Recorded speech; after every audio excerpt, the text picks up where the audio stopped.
Britain में भारतवंशी या भारत मूल के प्रधानमंत्री चुने गए हैं, बन गए हैं ऋषि सुनक। पिछले 2 दिन से आप देखा होगा कि बहुत सारी खबरें हैं और भारत में इस बात को लेकर के लोग बहुत खुश हैं और उनको ऐसा लगता है कि एक हिंदू और एक भारत का रहने वाला भारतीय मूल का व्यक्ति प्रधानमंत्री बना है उस ब्रिटेन का जिसके हम कभी कॉलोनी थे। 200 साल तक उन्होंने यहाँ सत्ता चलाई थी, लेकिन अब देखिए अमृत काल में 75 वर्ष आज़ादी के बीतने के बाद खेल कैसे पलटता है, काल कैसे बदलता है कि ऋषि सुनक अब ब्रिटेन के प्रधानमंत्री हैं और बड़े बहुमत से वो जीत के बने हैं। इसको लेकर के तरह तरह की चर्चाएं, तरह तरह के इमोशंस व्यक्त किए जा रहे हैं, लेकिन ये इस पूरी घटना का एक विश्लेषण है, एक है जिसमें भावना का पुट ज़्यादा है, तथ्य थोड़े कम है। तो एक विश्लेषण ये हो सकता है, लेकिन आवाज़ अड्डा में हम जिस बात पे चर्चा करना चाहते हैं, जिस डायरेक्शन में, जिस एंगल में, वो ये है कि एक ब्रिटिश नागरिक हैं वो उनका जन्म वहाँ हुआ है, वहाँ वो पढ़े हैं, वहाँ पे उन्होंने जॉब किया है, सब कुछ उनका है, उनके पिता माता पहले चले गए थे वहाँ पे, तो वो एक ब्रिटिश भारतीय है जो वहाँ के प्रधानमंत्री बने हैं।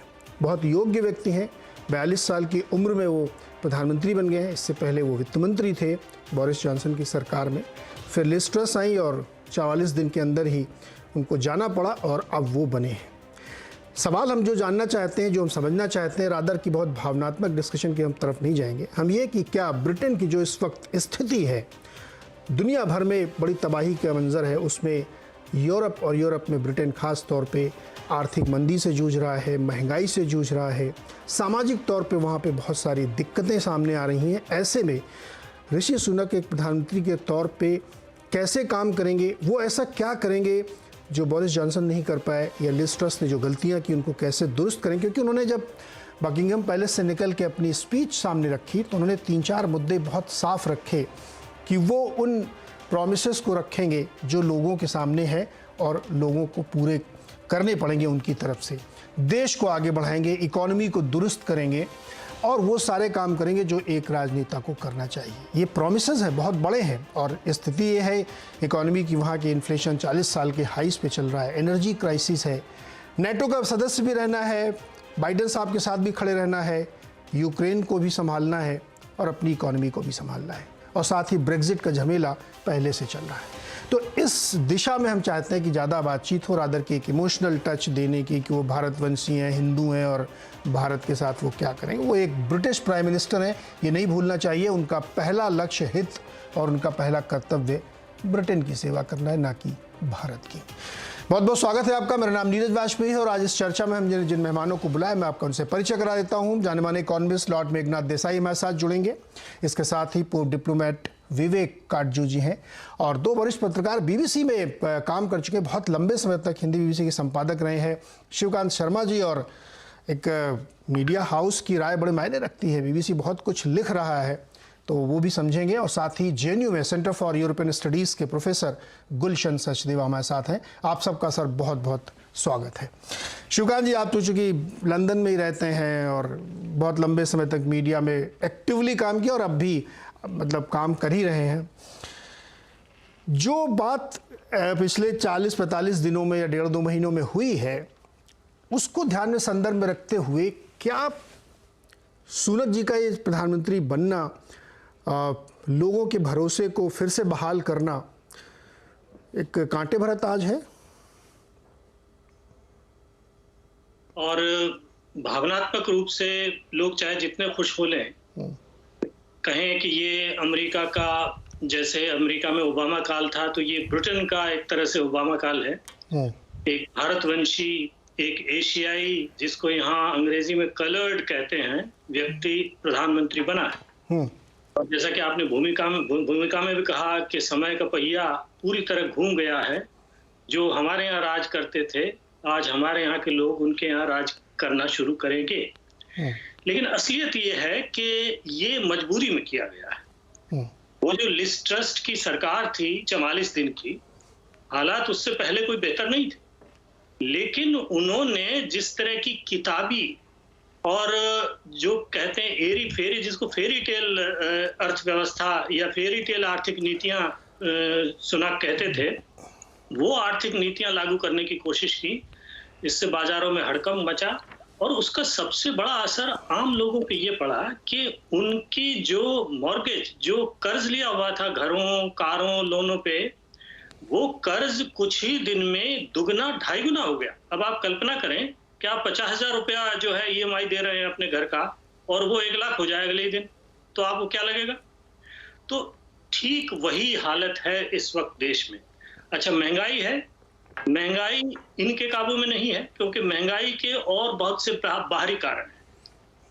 जो ब्रिटेन के काबू में हो सकता था वो ये था कि अगर इनकी साख बरकरार रहती, अगर बाजारों को भरोसा रहता कि जो ये कर रहे हैं, जो जिस तरह से बजट चला रहे हैं, जिस तरह से अर्थव्यवस्था चल रही है, तो हमने जो निवेश लगा रखा है, हमने जो पैसा लगा रखा है, वो डूबेगा नहीं, वो वापस मिल जाएगा, या कम से कम महंगाई की वजह से वो औना पौना नहीं हो जाएगा, तो ये भगदड़ नहीं मचती और ये सब नहीं होता।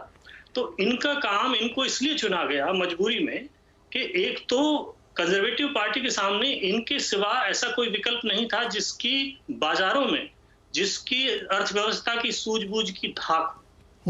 और दूसरी बात ये थी कि क्योंकि इन्होंने जो है वो ऐसी संकट की घड़ी में काम किया है और संकट की घड़ी में लोगों को शांत रखा है, मैं कोरोना की बात कर रहा हूं, उस दौरान इनकी जो आर्थिक नीतियां थी, हालांकि वो आर्थिक नीतियां कंजर्वेटिव आर्थिक नीतियां नहीं थी, वो समाजवादी आर्थिक नीतियां थी, लेकिन उसकी बड़ी तारीफ की गई कि समयानुकूल ये चलना जानते हैं। तो इसलिए इनको चुना गया है, इनकी योग्यता की वजह से चुना गया है, इनके रंग की वजह से नहीं चुना गया, इनके धर्म की वजह से नहीं चुना। बिल्कुल, तो जो लोग इस तरह की बातें कर रहे हैं उनको ये बात ध्यान रखना चाहिए। शिवकांत जी ने बड़ा अच्छा समझा है कि वो अपनी काबिलियत पे चुने गए हैं और उनको किसी ने बना नहीं दिया कि चलिए आप आइए और पीएम बन जाइए, वो बाकायदा चुने गए हैं, उनको सांसदों का समर्थन मिला है। शिवकांत जी, मुझे एक सवाल और आपसे समझना है। जिस परिस्थिति में बोरिस जॉनसन ने छोड़ा, उसके बाद हालांकि उनके कारण अलग गिनाए जाते हैं, फिर उसके बाद लिज ट्रस ने छोड़ा, तो क्या टारगेट होंगे, क्या इनकी सबसे पहली प्राथमिकता होगी सुनक जी की? जो जैसा आपने कहा कि मार्केट को एक ट्रस्ट है, लेकिन ट्रस्ट एक भावना है, करके दिखाना पड़ेगा ना, तब फिर ट्रस्ट ग्राउंड पे उतरेगा। तो ये क्या करेंगे पहले, कैसे मतलब अलग करेंगे, ये क्या नया करेंगे जो लिज ट्रस करना चाहती थी, लोगों की मदद करना चाहती थी, और ये अलग तरीके से करेंगे? देखिए, इनको दो काम करने हैं। एक तो इनको अर्थव्यवस्था में विकास करके आमदनी बढ़ानी है, जिसकी सबको जरूरत है, और एक इनको बचत करके जो खर्च है उसको घटाना है। अब समस्या ये है कि जब 10% महंगाई चल रही होती है, तो बाजार में लोगों की जेब पे वो 12-15% जाके बैठती है।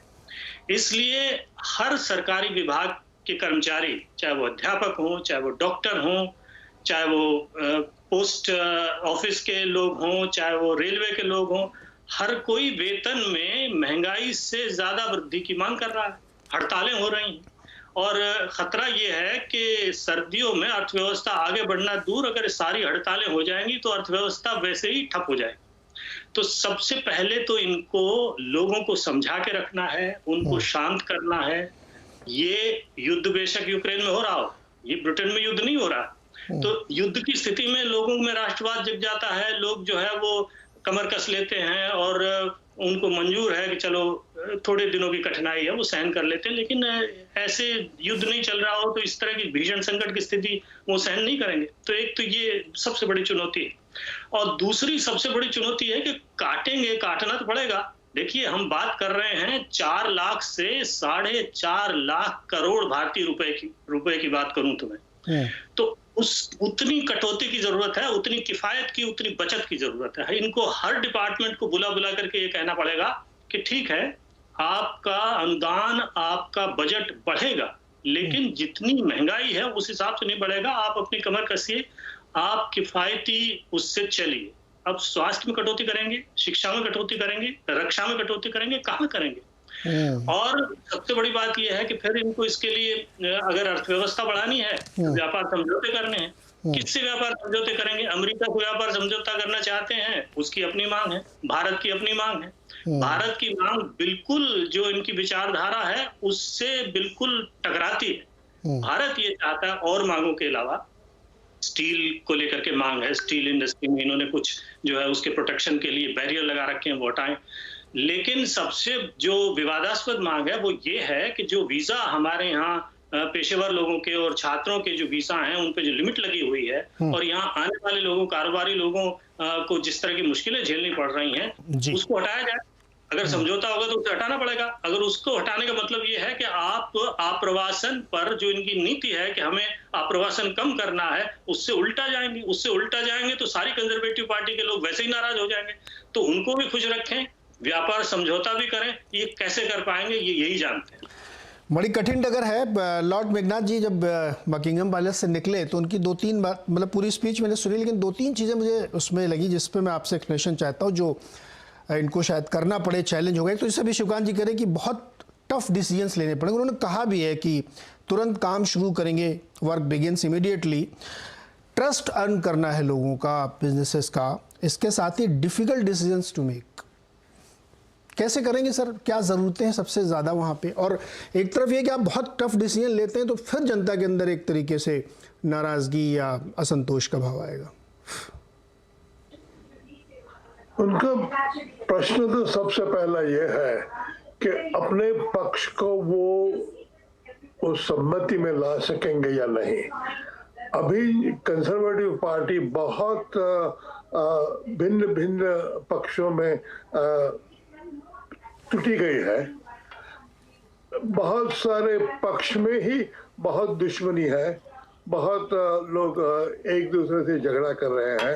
तो सबसे उनके पहली ड्यूटी ये है कि अपनी पार्टी को यूनिटी के रूप में फिर से जोड़े, सबको कहे कि अभी झगड़े बंद कर दो, सिर्फ 2 साल बाकी है, हमें इलेक्शन आना है, इलेक्शन लड़ना है और जीतना है। अगर जीतना है तो हमें 7 साल जीतना पड़ेगा। ये पक्ष वगैरह नहीं चलेंगे। तो इसके ये करने के लिए उनको एक राजनैतिक आदमी बनना पड़ेगा। सिर्फ फिनांस एक्सपर्ट नहीं, मगर उनको एक पॉलिटिशियन बनना पड़ेगा। अब ये सवाल है कि ये जवान आदमी सिर्फ 41 साल का है, कभी उन्होंने पॉलिटिक्स में बहुत भाग लिया नहीं। वो तो फाइनेंशियल एक्सपर्ट है, हेज फंड मैनेजर थे। वो पॉलिटिशियन बन सकेंगे या नहीं, ये बड़ा सवाल है। सबको मालूम है कि वो बहुत अच्छे चांसलर ऑफ एक्सचेकर थे, वो सही बात है। मगर अब जरूरत है चांसलर की नहीं, अब जरूरत है प्राइम मिनिस्टर की। वो अगर प्राइम मिनिस्टर बन सकेंगे या नहीं, वही सवाल है। और हमें सब देखना पड़ेगा कि जो प्राइम मिनिस्टर जो हो वो सब लोगों से बात कर सकते हैं, सबको कह सकते हैं कि आपका दुख मेरा दुख है, मैं आपके साथ सम्मत हूँ कि भाई बहुत मुश्किल है, और मैं प्रयत्न करूंगा कि भाई आपकी स्थिति को मैं कुछ सुधार कर सकूं। ये जो एबिलिटी है, ये जो शक्ति है जी, वो अब तक उन्होंने दिखाई नहीं।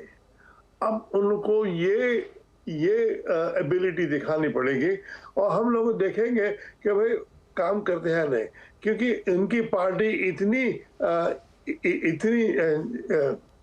डिवाइडेड है कि अगर उन्होंने बहुत जल्दी पार्टी को यूनाइट नहीं किया तो 6 महीने में वो भी चले जाएंगे।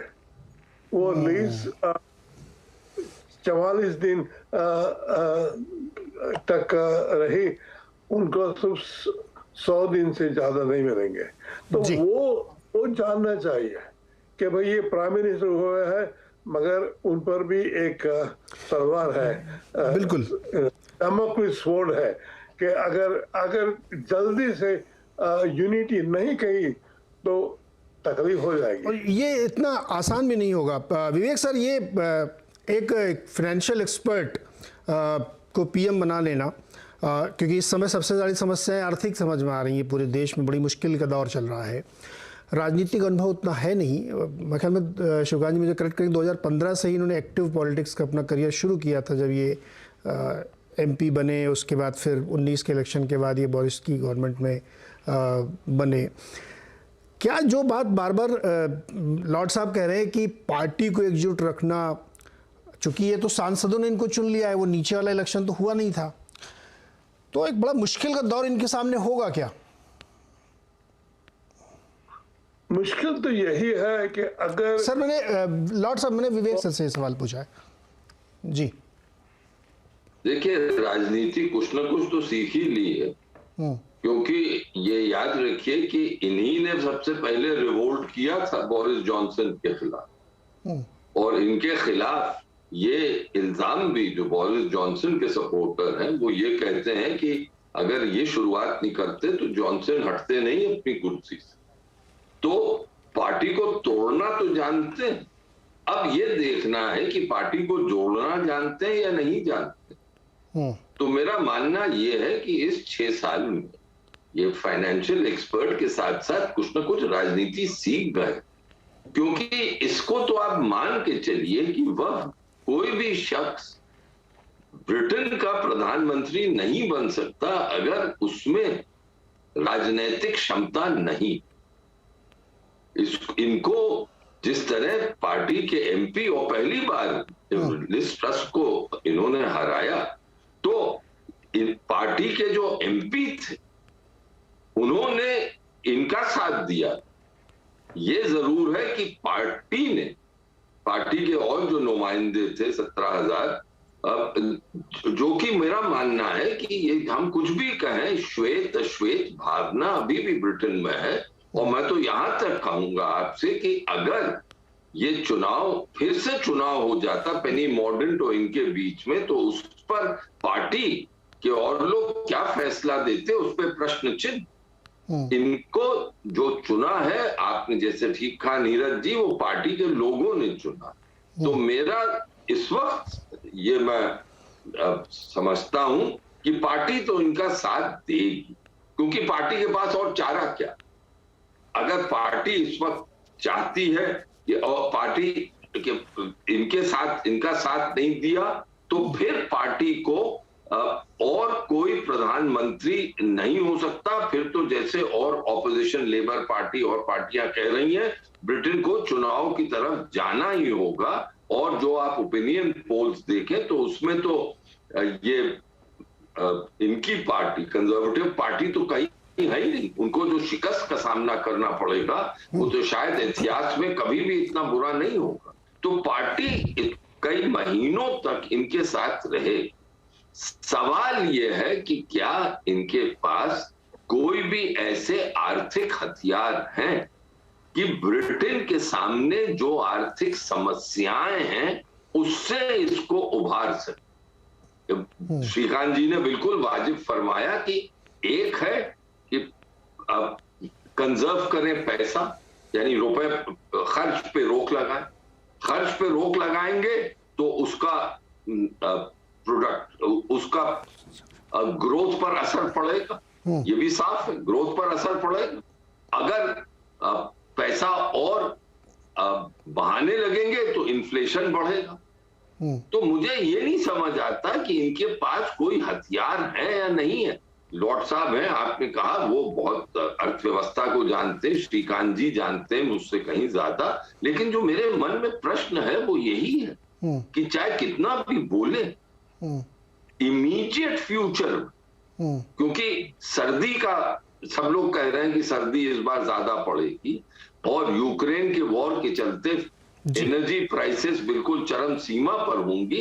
ये डगर कैसे ये पार करें? कोई जादू की छड़ी तो है नहीं। इन्होंने जरूर जनता से कहा है कि देखिए आपको अपनी कमर कसनी पड़ेगी। अब उसमें मुश्किल ये है कि इनके खिलाफ इल्जाम जो इनके मुखालिफिन है वो लगाते हैं कि साहब आपको आप क्या जाने आम जनता का दुख दर्द। आप तो के पास इतने पैसे हैं कि वो तो मोनार्की से ज्यादा है, आप और आपकी बीवी के पास तो इतने ज्यादा पैसे। तो ये डगर कैसे, फिर मैं रिपीट कर रहा हूं, ये डगर कैसे पार करेंगे? मैं किराया लेता हूं ना भरोसा एक शब्द और कह दूं, क्योंकि सबसे बड़ी समस्या यही है जो ये जानते हैं, और इन्होंने कहा कि मैं भरोसा दिलाऊंगा आप। अब कैसे वो भरोसा दिलाएंगे, कौन से कदम उठाएंगे, ये अब आगे चल के देखना पड़ेगा। लॉर्ड मेघनाथ जी, आप तो इकोनॉमिस्ट हैं सर, बताइए क्या क्या टूल इनके पास है जिससे ये जो अभी निकल के इन्होंने प्रॉमिस किया है कि मैं आने वाली पीढ़ियों के ऊपर वो कर्ज छोड़ के नहीं जाने देना चाहता, वो कर्ज आप ही चुकाएंगे, मतलब इतनी अच्छी स्थिति कर देंगे कि भविष्य के लिए वो कर्ज नहीं बचेगा। क्या टूल क्या है इनके पास, जो सवाल विवेक जी पूछ रहे हैं? ये महंगाई का जो सवाल है वो तो सारे विश्व की चिंता है। ये सिर्फ यूके की चिंता नहीं, सारी दुनिया में ये हो रहा है, भारत में हो रहा है, अमेरिका में हो रहा है, सब जगह। तो इसको कम करने की उन पे शक्ति नहीं, एक ही शक्ति है कि जो स्थिति है वो स्थिति ज्यादा बिगड़े नहीं। लिज ट्रस ने ज्यादा बिगाड़ दी। लिज ट्रस ऐसे उत्साह में आई कि मैं ये करूंगी वो करूंगी, मगर उससे नुकसान बहुत हो गया। तो पहली बात तो ये है कि पहले नुकसान कम करो, जो मुसीबतें हैं वो मुसीबतों को कह दो लोगों को कि मैं बहुत कुछ नहीं कर सकूंगा, मगर अगर आप मुझे टाइम दे तो धीरे धीरे मैं आपकी स्थिति सुधारूंगा। ये जो बात है वो अब तक उन्होंने कही नहीं। उनको एक राजनीतिक आदमी हो के ये सब कहना पड़ेगा कि भाई देखो ये हमारे बस की बात नहीं, ये तो सारी दुनिया में हो रहा है। वो जब कहेंगे तब उनको लोग बहुत ज्यादा टाइम देंगे। अब तो ऐसा है कि हर हफ्ते हर महीने उनको ये देखना पड़ेगा कि उनकी पार्टी उनको साथ देगी या नहीं। अगर पार्टी ने साथ नहीं दिया तो नो कॉन्फिडेंस मोशन आ जाएगा। जी शिवकांत जी, एक सरजेवाल साहब के पास जाने से पहले एक क्विक कमेंट मेरे को शिवकांत जी से लेना। शिवकांत जी, बार बार देखिए लॉर्ड मेघनाथ भी पॉलिटिकल डिसीजंस की तरफ घुमा के ला रहे हैं कि रादर इकोनॉमिक डिसीजंस के आपको पॉलिटिकल डिसीजंस ज़्यादा लेने पड़ सकते हैं, क्योंकि वो ये भी कह रहे हैं कि लिज ट्रस का इंटेंशन गलत नहीं था, लेकिन उन्होंने कुछ मिस्टेक्स की हैं, हम उसको दुरुस्त करेंगे, हमारा भी इंटेंशन वैसा ही है कि पब्लिक को फ़ायदा। मैं जानना चाहता हूँ, क्योंकि बहुत ग्रास रूट के नेता नहीं है, तो पॉलिटिकल डिसीजन लेते समय इनको कितना समर्थन मिलेगा अपनी पार्टी का, या जनता इनको इतना वक्त इतना वो देगी कि हाँ ठीक है आप वक्त लीजिए और ठीक करते रहिए? देखिए, ये इनकी सबसे बड़ी कमजोरी साबित होगी।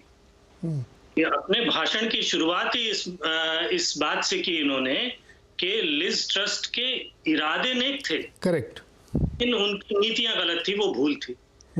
कहने का मतलब ये है कि लिज ट्रस्ट को, वो लिज ट्रस्ट के जो समर्थक हैं उनको साथ रखना चाहते हैं, उनके ऊपर जो है ब्लेम नहीं करना चाहते। इसी तरह बोरिस जॉनसन की तारीफ की बहुत, और तारीफ करनी भी चाहिए। और जो इन्होंने चुनौतियां गिनाई और जो इन्होंने काम गिनाए, वो अगर कंजर्वेटिव पार्टी का घोषणा पत्र उठा के देखें 2019 का, वो बिल्कुल हूबहू शब्द से वही सारी लाइनें थी। तो ये इनके सामने 5 धड़े हैं कंजर्वेटिव पार्टी में, बड़े 5 धड़े, जिसमें एक ERG है, कुछ लोग वन नेशनवादी हैं, कुछ लोग पावलवादी हैं, कुछ हैं। तो इन सबको एकजुट करके चलना है, ये इनकी सबसे बड़ी चुनौती है। और उनको एकजुट करने के लिए जो मंत्रिपरिषद का गठन जो होने वाला है ना, अब इनके पास 8-10 जो पोजीशन है, लोगों ने इस्तीफे दे दिए, वो खाली हो गई। तो वहां सबको इनको एडजस्ट करना पड़ेगा। अब मुश्किल ये है कि योग्यता के आधार पर नहीं करेंगे तो इनकी नीतियां सफल नहीं होंगी, और अगर जो है वो योग्यता के आधार पे करेंगे तो धड़े नाराज हो जाएंगे। तो कैसे इसमें तालमेल बिठाएंगे, यही इनकी कुशलता जो है वो साबित होने वाली है। जी प्रोफेसर सचदेव, आप राजनीतिक दृष्टि से भी और आर्थिक दृष्टि से भी बड़ी चुनौतियां हैं इनके पास, हम लोग उसी भी चर्चा कर रहे हैं। आपके हिसाब से कैसे मैनेज करेंगे ये, क्योंकि जैसा भी कह रहे हैं कि पार्टी को भी संभालना है और इकोनॉमिक संभालना है। मुझे लगता है कि पॉलिटिकल डिसीजंस इनको ज़्यादा शायद लेने पड़े रादर इकोनॉमिक के।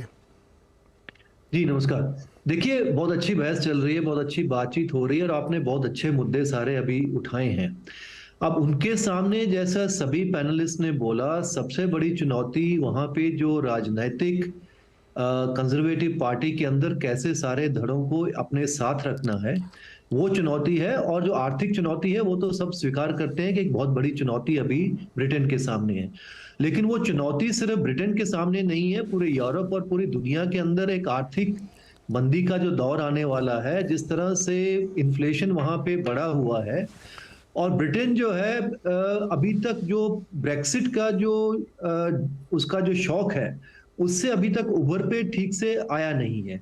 उसके बाद जो है पेंडेमिक का दौर चला, उसके बाद जो है आपका यूक्रेन के चलते हुए सारा जो दिक्कतें वहां पे आ रही हैं, और पॉलिटिकल समझबूझ उनकी कितनी है नहीं है, लेकिन इतनी समझबूझ जरूर उनकी नजर आती है कि जो आदमी 7 साल के अंदर, सिर्फ अपने 7 साल के पॉलिटिकल जीवन के अंदर वहां का प्रधानमंत्री बन जाता है, चाहे वो परिस्थितियां जैसी भी रही हो उसके अंदर बने, तो वो कुछ समझ तो जैसे काजू साहब कह रहे हैं कि उनको आ गई है, लेकिन वो पूरी और ऐसा भी नहीं है कि ब्रिटेन के अंदर पूरा रेसिज्म अभी खत्म हो गया है, मल्टीकल्चरलिज्म बिल्कुल सोसाइटी बन गई है, लेकिन फिर भी एक बहुत बड़ी उपलब्धि है मुझे लगता है ये ब्रिटेन की डेमोक्रेसी की, कि चाहे वो भले ही विपरीत परिस्थितियों के अंदर बने हैं, लेकिन किसी भी एक भारतीय मूल के आदमी को वहां पे उन्होंने अपना प्रधानमंत्री स्वीकार किया है। उससे शायद कुछ और सीख भी मिलती है दूसरे डेमोक्रेसीज को भी, और ब्रिटेन का कद मुझे लगता है उसमें डेमोक्रेसी पहले से बढ़ता है। लेकिन अब इनके सामने जो दिक्कतें हैं, चुनौतियां हैं, वो काफी चुनौतियां अंतर्राष्ट्रीय मुद्दों से जुड़ी हुई हैं, और ब्रिटेन जो है वो उन्होंने दो अपनी जो मुख्य तौर से अपने भाषण में बातें कही कि एक तो आर्थिक तौर से बहुत दिक्कतें हैं, दूसरी जो उन्होंने कहा कि पुतिन के जो वॉर है यूक्रेन वाली, उसका जो सारा प्रभाव पड़ रहा है, और उसमें तो ब्रिटेन बढ़ चढ़ के पूरा वो हिस्सा लेता रहा है, और इनकी जो कंजर्वेटिव पार्टी की जो नीतियां हैं वो नीतियां कोई बदलने वाली नहीं है, ना ही वो डोमेस्टिक तौर से ना ही अंतर्राष्ट्रीय तौर पे, और वो नीतियां वो चलती रहेंगी। लेकिन अभी वो अगर वो सिर्फ स्टेबिलिटी थोड़ी ले आते हैं, क्योंकि दिक्कतें वहां पे अभी वो तुरंत जाने वाली नहीं है, लेकिन कम से कम स्टेबिलिटी ले आते हैं और अपनी पार्टी को तैयार करते हैं आने वाले 2 साल के बाद जो वहां पे इलेक्शन होने वाले हैं, और उनके लिए एक बहुत बड़ी उपलब्धि है, मौका भी मिला है 2 साल के लिए उनको, उसके अंदर वो 2 साल तक टिक पाते हैं, अपनी पार्टी को लीड कर पाते हैं, ये एक बहुत बड़ी उपलब्धि उनके लिए हो जाएगी। जी काजू सर, आप इंटरव्यू करना चाह रहे थे जब लाट साहब बोल रहे थे तब। देखिए, अब ये बिल्कुल सही मेघनाथ जी ने जो कहा और श्रीकांत जी जो कह रहे हैं वो सही है कि जो चुनौतियां, आर्थिक चुनौतियां ब्रिटेन के सामने हैं, वो खाली ब्रिटेन के सामने नहीं है, और यूरोप के और देशों के सामने है, और दुनिया भर के सामने। सवाल ये नहीं है, सवाल ये है कि किस देश की जनता में ज्यादा सब्र है इन चुनौतियों को सामना करने का। मेरा मानना है कि जैसे कोविड के जमाने में जो भारत की चुनौतियां हुई और जो हमने देखा, वो हम सरकार पर इतना क्यों असर, इतना गंभीर असर क्यों नहीं पड़ा? क्योंकि भारतीयों में एक सब्र है। आप उनका कोई और शब्द भी इस्तेमाल कर सकते हैं। अब क्या ब्रिटेन के लोगों में ये सब्र है कि मॉर्गेज, जैसे श्रीकांत जी ने कहा कि 100 से 200 हो गई, लेकिन वो अब 200 से 100 तो एक यकायक तो नहीं होगी। क्या ये सब्र है कि 200 से फिर 190 पर आए, 180 पर आए, और वो जो एक गंभीर सर्दी का दौर होगा उससे वो इनके आहान पर वो झेल लेंगे? हाँ, जब द्वितीय युद्ध में, विश्व युद्ध में एक परिस्थिति थी कि ब्रिटेन के लोगों ने बहुत ही हिम्मत दिखाई, सब्र दिखाई, क्योंकि एक राष्ट्रीय चुनौती थी। क्या आज के दिन सुनक की, ऋषि सुनक के आह्वान पर वही सब्र दिखाने की क्षमता है? ये प्रश्न चिन्ह है मेरे मन में, और मेरा मानना है कि इसी पर सब दारोमदार है। अब ये खाली एक चीज और मैं कहूंगा, ये खाली अब खेल राजनीति या आर्थिक व्यवस्था का नहीं है, ये अब पब्लिक के मनोवैज्ञानिक स्थिति का भी है। और ब्रिटेन की पब्लिक की मनोवैज्ञानिक स्थिति क्या है, ये तो श्रीकांत जी और लॉर्ड साहब वहां बैठे वो ज्यादा बता पाएंगे। लेकिन एक आखिरी शब्द मैं ऐड करूं, आखिरी शब्द, पार्टी, कंजर्वेटिव पार्टी के, मैंने पहले भी इशारा इस पे किया, कंजर्वेटिव पार्टी के बहुत खेमे, लेकिन क्या कंजर्वेटिव पार्टी के उन खेमों के पास ये इस वक्त ऑप्शन है कि ऋषि सुनक के साथ वो ही करें जो कि लिज ट्रस के साथ किया, क्योंकि ये मेरा मानना है, मैं दावे से कह सकता हूं कि फिर से अगर ये हुआ तो ब्रिटेन के पास चुनाव के अलावा और कोई चारा नहीं रहेगा, और वो चुनाव अगर हुआ तो फिर लेबर पार्टी आ जाएगी, पार्टी का सफाया होगा। और ये ऋषि सुनक जानते हैं और ये उनकी एक शक्ति भी होगी। जी शिवकांत जी, चूंकि सवाल है बहुत वाजिब सवाल है, लंदन के अखबारों में कैसे इस घटना का विश्लेषण किया जा रहा है और वहाँ के जो मानस की स्थिति है वो मतलब हम लोगों को समझाइए। इस वक्त तो हनीमून पीरियड जिसे कहते हैं वो चल रहा है। हर एक को ये उम्मीद है कि जो स्थितियां हैं जितनी खराब हो गई हैं उससे खराब नहीं हो सकती, लेकिन क्या पता कल को कोई हमला या कुछ इस तरह का यूक्रेन पे पुतिन साहब कर दें और स्थितियां अगर और बिगड़ने लगे तब क्या होगा। अब स्थिति सारी ये है कि जो ब्रिटेन की आर्थिक ताकत है वही उसका फंदा बन गई है। देखिए, ब्रिटेन उन चंद देशों में से है जिनका कर्ज, सरकारी कर्ज जो है वो बॉन्ड मार्केट के लेन देन में चलता है। मुद्रा भी जो है वो लेन देन में चलती है, अंतर्राष्ट्रीय लेन देन में, हार्ड करेंसी है। अच्छा भला हो, मतलब भारत के पास, भारत की ऐसी साख नहीं है कि उसकी मुद्रा जो अंतर्राष्ट्रीय लेन देन में चले और उसके सरकारी बॉन्ड जो हैं वो अंतर्राष्ट्रीय लेन देन में चले, केंद्रीय बैंक उनको अपने यहाँ जमा करके रखे। तो ये जो ताकत थी ब्रिटेन की, ये ताकत उसको ये सुविधा देती है कि जब जितना चाहे ब्रिटेन की सरकार कर्ज उठा सकती है खुले बाजार से। भारत की सरकार अंतर्राष्ट्रीय बाजार से इस तरह से नहीं उठा सकती अपने मन मर्जी का कर्ज, लेकिन उसके साथ सीमा बनती है कि अगर आपके पास ऐसी साख है तो फिर आपको बाजार शक्तियों का ध्यान रखना पड़ेगा। अगर आपने जो है बिना अनुशासन दिखाए, बिना संयम बरते अगर कर्ज लेकर के खर्च करना शुरू किया तो आपकी मुद्रा जो है लोग बेचना शुरू कर देंगे, आपके बॉन्ड बेचना शुरू कर देंगे, और वही हुआ है। ऐसा होने से ही ये जो कर्ज की ब्याज दरें हैं वो कभी 2% होती थी लगभग 3-4 महीने पहले, 2 से 5-6% पर चली गई है। मैं जानता हूं जो घर खरीदने वाले थे उनकी जो डील है वो कलेप्स कर गई हैं। खरीदने वाला खरीद नहीं पा रहा, बेचने वाला बेच नहीं पा रहा। तो ये सारी समस्याएं हैं और इसके लिए जरूरी ये है कि बाजार में साख वाला व्यक्ति आए, और साख वाला व्यक्ति आ गया है। और अगर साख वाला व्यक्ति आ गया है तो बाजार उससे होकर के क्या ब्याज दरें घटा सकता है। क्या वो 50%, 60% घट सकती है? अगर घट गई तो इनके पोबारा हैं, तब ये चल निकलेंगे, और अगर नहीं घटी तो इनके सामने चुनौतियां हैं। और कंजर्वेटिव पार्टी के सामने, ये विवेक जी बिल्कुल सही कह रहे हैं, आत्महत्या वाली स्थिति है। वो आम चुनाव के लिए तो जा नहीं सकते बिल्कुल अगले 2 साल तक, तो उनको भी उनका घूंट पी करके रहना पड़ेगा। तो ये 2 मतलब पॉजिटिव पॉइंट हैं इस वक्त ऋषि सुनक के लिए कि कंजर्वेटिव पार्टी मजबूर है और जो है उनकी साख है जिससे बाजार में वो असर डाल सकते हैं और स्थितियां बेहतर बना सकते हैं बिना ही कुछ किए। जी लॉर्ड मेघनाथ, जो बात अभी कहे कि शिवकांत जी ने भी कही और विवेक जी कह रहे हैं और सचदेवा साहब भी कह रहे हैं कि क्या इकोनॉमिक रूट से वो political stability, political unity within Conservative Party ला पाएंगे सुनक साहब? दूसरा ये भी हो सकता है कि लेबर पार्टी इस समय बोरिस के खिलाफ इस्तेमाल करे सुनक साहब को, उनको सपोर्ट कर दे वो कि ठीक है आप चलाइए और मैं बोरिस के तो खिलाफ ही हूँ, तो कुछ समय के लिए इनको एक लीवे मिल जाए और ये जो अपने आर्थिक उपाय करना चाहते हैं उससे इनको मजबूती मिल जाए। क्या ये पॉसिबल है? नहीं, एक बात तो यह है कि ये सब लोग बहुत जवान लोग हैं। 50 साल पहले हमारी परिस्थिति ऐसी ही थी जब ओपेक ने ऑयल के प्राइस बढ़ाई थी, पेट्रोल की प्राइस बढ़ाई थी, 4 गुना बढ़ाई थी।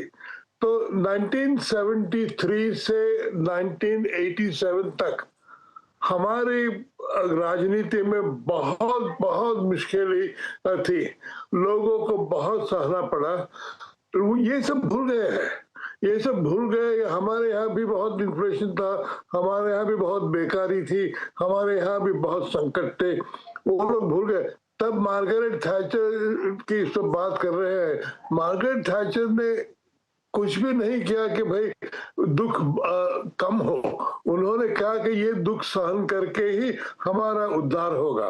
तो ये जो हिम्मत चाहिए कि भाई ऋषि सुनक लोगों को कहे कि देखिए हमें अब 5-10 साल तक तो बहुत सहन करना पड़ेगा, क्योंकि विश्व की परिस्थिति ही ऐसी है। वो जो राजनैतिक शक्ति चाहिए वो हम देखेंगे ऋषि सुनक में है या नहीं हमें मालूम नहीं, मगर मार्garet थैचर एक ही प्रधानमंत्री थी जो सबको कह सके कि भाई देखो बहुत मुश्किल होगी, मैं आपको कहते हुए मुश्किल सहन करने के बिना हमारा उद्धार नहीं होगा। वो जो कहने की शक्ति है वो ऋषि सुनक में है या नहीं मुझे मालूम नहीं। ऐसा कहेगा कि मैं सब कुछ ठीक कर दूंगा, मैं आपका उद्धार कर दूंगा, वो सही बात नहीं। वो बहुत नहीं कर सकेंगे। तो उनको ये कहना चाहिए कि देखिए धीरज धरो, मैं सब कुछ संभाल लूंगा, मगर कुछ क्विक रिटर्न्स नहीं मिलेंगे। ये तो लंबी सफर है, ये लंबी सफर में मैं आपके साथ हूं, मगर मैं ये नहीं कहूंगा कि सब लोग सुखी हो जाएंगे 6 महीने में।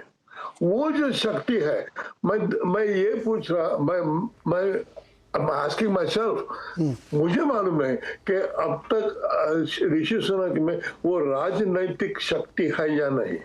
वो जब वो दिखाए कि उनमें है वो शक्ति, लोग कैसे दुख सहन करते हैं, वो जानने की जो उनमें बुद्धि हो तो वो सक्सेसफुल होंगे, वरना बिल्कुल ये नहीं, बिल्कुल सही कह रहे हैं आपके। एक पॉलिटिकल एक्यूमेंट दिखाना पड़ेगा अपने डोमेस्टिक पॉलिटिक्स में, कैसे वो भरोसा हासिल करते हैं, और बहुत सारी बातें खुल के कहनी पड़ेंगी कि देखिए अब आप लोग ग्लोबल विलेज में रह रहे हैं तो इसको समझिए कि इतना कोई मैजिक इवेंट तो है नहीं कि कल सब ठीक हो जाएगा, लिज ट्रस जैसी गलती दोबारा नहीं हो सकती। दूसरा जो है प्रोफेसर सचदेवा, एक सवाल ये भी उठता है कि इंटरनेशनल फ्रंट पे इनको बहुत अपना एक्यूमेंट दिखाना पड़ेगा। इनका देश यूक्रेन और रूस के युद्ध में नेटो के साइड में खड़ा हुआ है, उसको सपोर्ट कर रहे हैं, पैसे भी दिए गए हैं, बहुत सारी चीज़ें की गई और उसी की वजह से उनके देश में समस्याएं भी खड़ी होती हैं। कैसे इस इशू को डील करेंगे, क्योंकि अब तो इनको भी अपनी पोजीशनिंग क्लियर करनी पड़ेगी वहाँ पे, या वो जो उनका एक स्टैंड क्लियर उनके देश का वो उसी के साथ चलते जाएंगे, कोई बदलाव नहीं होगा, या आपको लगता है कि थोड़ा बहुत ट्विकिंग पॉसिबल है? ये पटल पे मुझे लगता है कि इनको कोई बहुत बड़ी दिक्कतें नहीं आने वाली हैं, क्योंकि एक तो इनकी जो एक्सेप्टेंस होगी अंतर्राष्ट्रीय पटल पे, और इनका जो एक्सपोजर भी है, एक्सपीरियंस भी है अंतर्राष्ट्रीय पटल पे, उसमें इनको ब्रिटेन को एडजस्ट करने में कोई बहुत बड़ी दिक्कत मुझे नहीं दिखती है। और उनकी जो ब्रिटेन की पॉलिसीज हैं, जो कंजर्वेटिव पॉलिसीज हैं, उसके अंदर भी मुझे नहीं लगता कोई बहुत बड़ा कोई बदलाव करने वाले हैं या बदलाव आने वाला है, क्योंकि ब्रिटेन का चाहे वो यूएन सिक्योरिटी काउंसिल के अंदर हो या यूक्रेन का युद्ध हो, वो बिल्कुल, और या नेटो के अंदर हो, वो बिल्कुल अमेरिका के साथ जैसा पहले चलता रहा है वैसे ही चलते रहेंगे। और उन्हें अपनी पहली 2 जो सेंटेंस बोले थे उसी के अंदर उन्होंने यूक्रेन और पुतिन की वो सारी बात कही उन्होंने, तो उसके अंदर ना ही कोई बदलाव आने वाला है, ना ही मुझे लगता है कि बहुत बड़ी कोई ऐसी दिक्कत आने वाली है। जो मेन दिक्कतें हैं वो उनकी अंदरूनी हैं, वो आर्थिक हैं, वो पॉलिटिकल हैं। उसको वो कैसे रिजॉल्व करते हैं अंतरराष्ट्रीय, चाहे वो G20 के अंदर हो, G7 के अंदर हो, वहां पे वो ब्रिटेन की जो भूमिका पहले रही है वैसे की वैसी रहेगी। मुझे उसके अंदर कतई बिल्कुल भी ऐसा नहीं लगता कि बहुत बड़ा इवन थोड़ा भी बदलाव बहुत आने वाला है। तो लेकिन वो कंसंट्रेट भी मुझे लगता है कि डोमेस्टिक करेंगे, और उनके पास कोई जादू की छड़ी है नहीं है, जैसे सभी लोगों ने बताया कि तुरंत उसका कोई वहां पे हल दे पाएंगे। जो वहां की दिक्कतें हैं वो दिक्कतें अंतर्राष्ट्रीय मुद्दों से जुड़ी हुई हैं, कोई सिर्फ डोमेस्टिक तो सिर्फ ब्रेक्सिट से मामले आए हैं, बाकी तो उधर दूसरे मामले। तो उसके अंदर वो सिर्फ स्टेबिलिटी थोड़ी अगर वो मार्केट्स के अंदर ले आ पाते हैं, क्योंकि जो पिछले कुछ हफ्तों में ये हुआ कि जैसी वो जो पॉलिसीज आई वो पहले ही दिक्कतों को और दिक्कतें बढ़ गई, तो कम से कम अगर वो दिक्कतें स्टेबलाइज कर जाते हैं, मार्केट स्टेबलाइज कर जाती हैं, करेंसी थोड़ी सी पहले से इंप्रूव कर जाती है उसका रेट, और तो उसी से इनकी धीरे धीरे थोड़ी साख बन सकती है जिसको वो पॉलिटिकली यूज कर सकते हैं। तो उनके लिए आने वाला, और जिस तरह से वहां पे आर्थिक और राजनीतिक जो माहौल बना है, कंजर्वेटिव पार्टी उनको इतनी जल्दी से अब अपना छोड़ भी नहीं सकती है। तो उनके पास 2 साल का मौका है जिसको अंदर वो भुना सकते हैं। अगर वो कुछ कर पाए उसके अंदर तो एक अच्छे बड़े नेता उभर के वहां पे बन सकते हैं, वरना वो भी 1-2 साल के बाद फिर चुनावों के अंदर जो हाल होगा उसके बाद जो भी कुछ होगा ब्रिटेन के अंदर वो आने वाला समय बताएगा। लेकिन मौका उनको जरूर एक बहुत अच्छा मिला है। अंतर्राष्ट्रीय पटल पे कोई बहुत बदलाव आने वाले नहीं है ब्रिटेन के रोल के। ऐसे ही वक्त में तो स्टेट्समैन की पहचान होती है कि वो कैसे फैसले लेते हैं और कैसे अपने देश को एक संकट की स्थिति से उबार के लेके आते हैं। छोटा सा मुझे ब्रेक लेना, ब्रेक से लौट के आएंगे तो काटजू जी और लॉर्ड मेघनाथ से मैं समझूंगा कि भारत के साथ संबंधों पर क्या कोई असर पड़ेगा, क्या चूंकि वो एक भारतवंशी हैं इसलिए उनके हर फैसले की थोड़ी ज़्यादा स्क्रूटनी होगी। ऐसे तमाम प्रश्न मानस में आते हैं, उनका जवाब लेंगे एक छोटे से ब्रेक के बाद।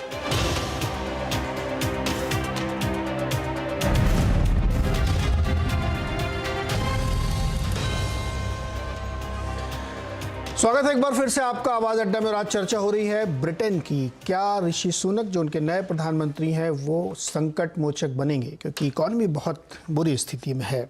हमने इस पर काफ़ी चर्चा की और अब थोड़ा ये समझते हैं कि चूँकि भारतवंशी हैं और नए प्रधानमंत्री हैं, बहुत सारी हमारे FTA की डील्स होनी है, क्या असर पड़ेगा हमारे संबंधों पे।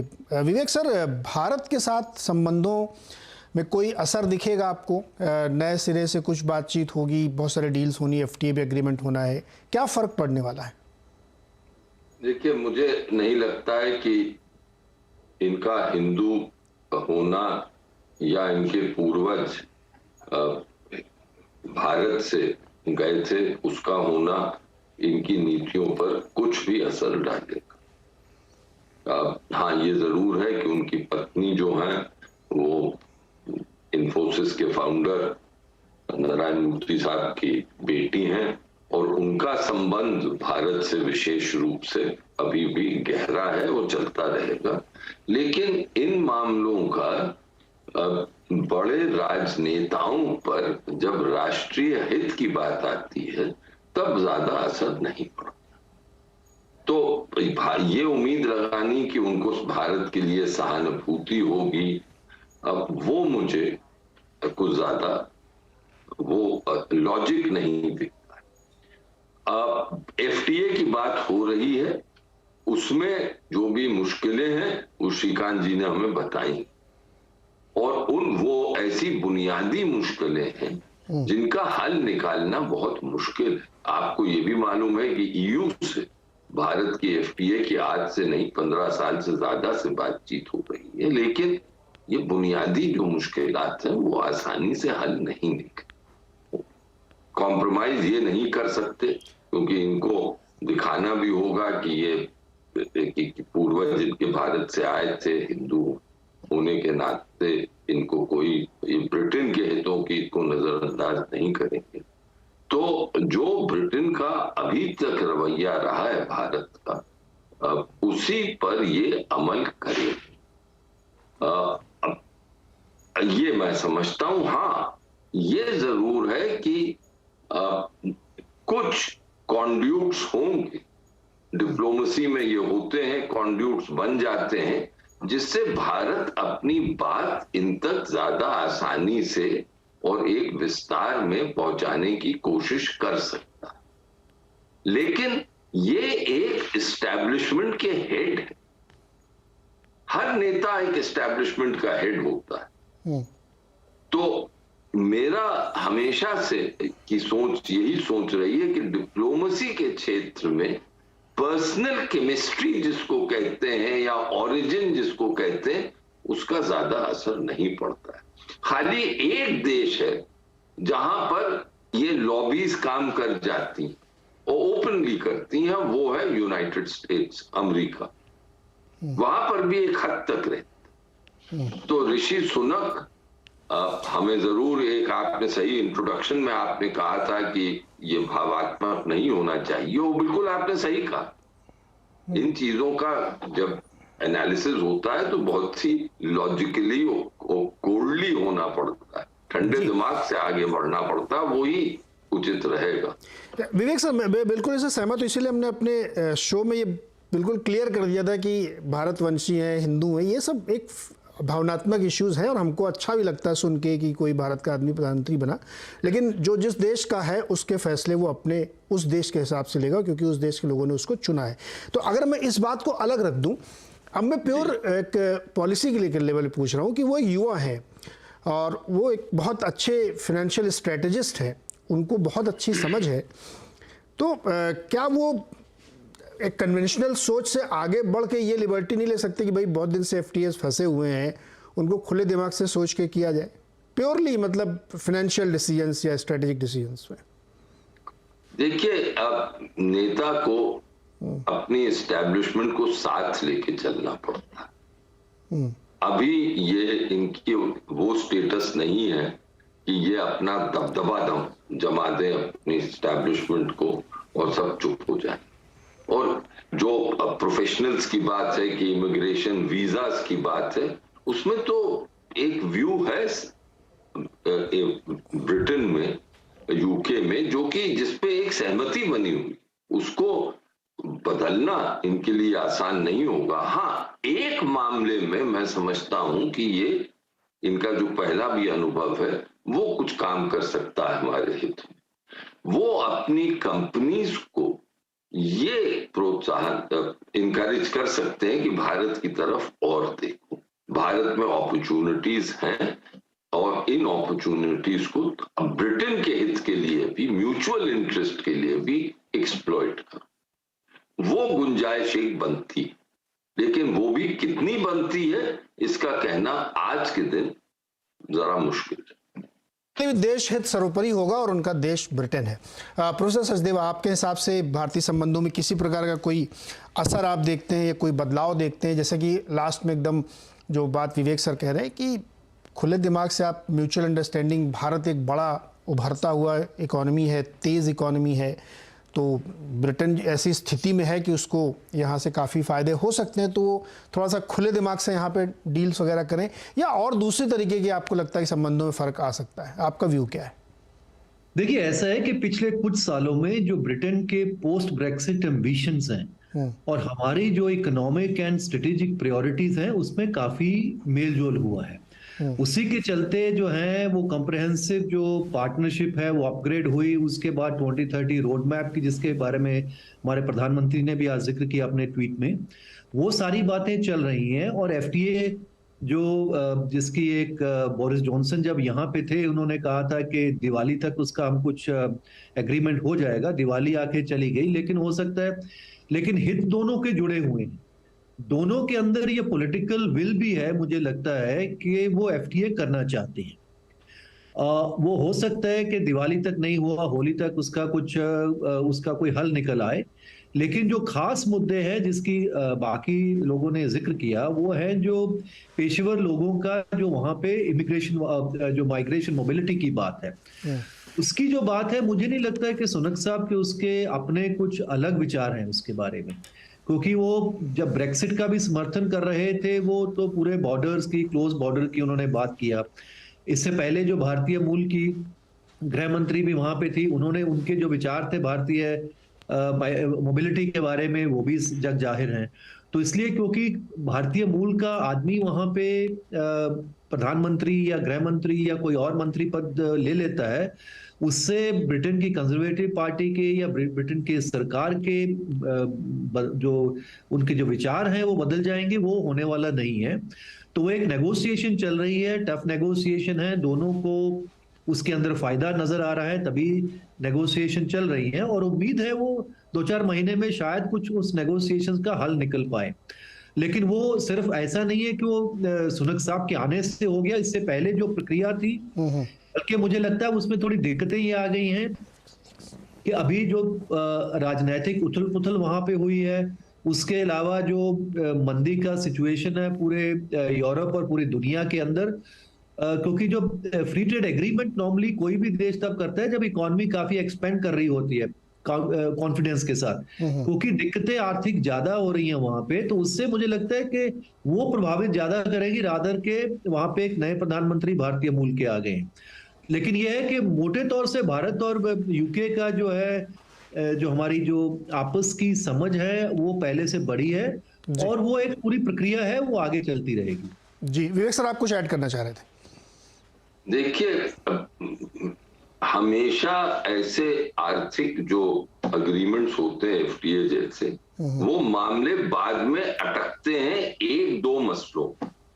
तो मुझे याद है जब ईयू से ये चल रहा था तो मैं भी सचिव था, इंचार्ज था ईयू के काम का विदेश मंत्रालय में। उस जमाने के जो वाणिज्य सचिव थे मेरे बहुत मित्र थे, वही उसको हैंडल कर रहे थे। तो मैंने उनसे कहा कि यार ये कर लोगे, माफ कीजिएगा इस तरह की भाषा का इस्तेमाल कर रहा हूँ, मैंने ये कहा कि यार इसको कर लोगे, क्योंकि आप जानते हैं सचिवों कैसी बातचीत होती। उसने कहा विवेक, हमारे बहुत दोस्त भी थे, उन्होंने कहा विवेक ये बहुत आसान है, मैं निपटा दूंगा।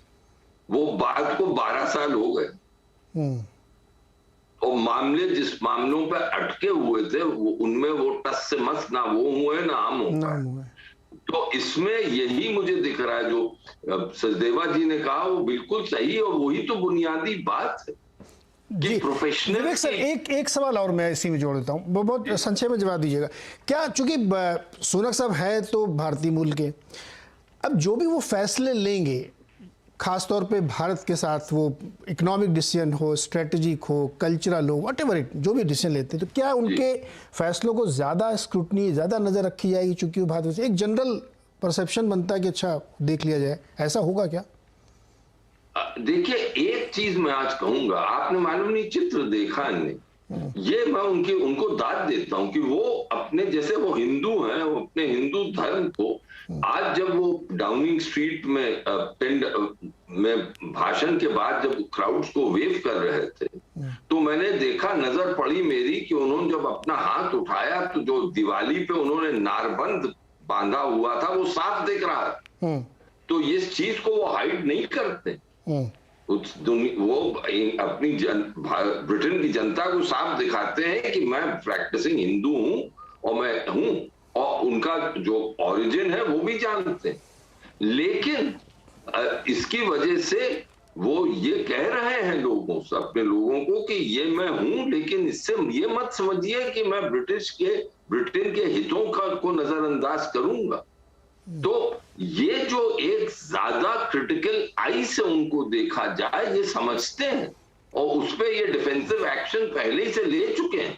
हाँ, कुछ वर्ग होंगे जो ज्यादा देखेंगे, जो भारत से संबंध है ज्यादा देखे जाएंगे, लेकिन इनकी दाद मैं देता हूं कि इन चीजों पर ये साफ साफ कह रहे हैं, और क्यों कोई इसमें यानी ये कोई लीपापोती करने की कोशिश नहीं करते जी। आज आप भी वो चित्र देखिएगा, साफ दिख रहा था।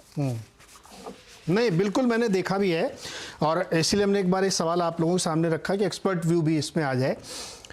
तो बिल्कुल एक सही बात है ये कि वो भारत के हैं, मूल यहाँ पे है उनका, उनकी पत्नी यहाँ के बहुत बड़े उद्योगपति की बेटी है, सब कुछ ठीक है, लेकिन वो ब्रिटिश नागरिक है, वो उस देश के प्रधानमंत्री हैं, उस देश के नियम कानून और उसका हित उनके लिए सबसे ऊपर है। इसीलिए हमने सोचा कि इसका भावनात्मक विश्लेषण करने के बजाय तथ्यात्मक विश्लेषण किया जाए। कमला हैरिस भी भारतीय मूल की है, आयरलैंड के पीएम भी भारतीय मूल के रह चुके, लेकिन ऐसा नहीं होता कि वो कुछ भारत के लिए कुछ अलग से करने लगे, क्योंकि जो जिस देश का प्रधानमंत्री या उपराष्ट्रपति बनता है वो उस देश के कानूनों के मुताबिक ही संबंध रखता है, आर्म्स लेंथ का डिस्टेंस रखता है। यही एक ब्यूटी और यही एक स्टेट्समैन की पहचान भी होती है। और ऐसे कठिन समय में जब वो ब्रिटेन की बागडोर ले रहे हैं तो ये उनके लिए एक बहुत बड़ी चुनौती और अपॉर्चुनिटी दोनों होगी जब वो अपनी स्टेट्समैनशिप को साबित करेंगे। बहुत शुभकामनाएं हमारी उनके लिए, सुनक जी आपके लिए, कि वो सफल हों अपने इस कामकाज में और दुनिया के सामने एक मिसाल रखें कि उन्होंने एक कठिन परिस्थिति से देश को बहुत बाहर निकाला। बहुत बहुत शुक्रिया सर आप सभी लोगों का हमारे साथ जुड़ने के लिए और एक बेहतरीन विश्लेषण करने के लिए। बहुत बहुत शुक्रिया सर।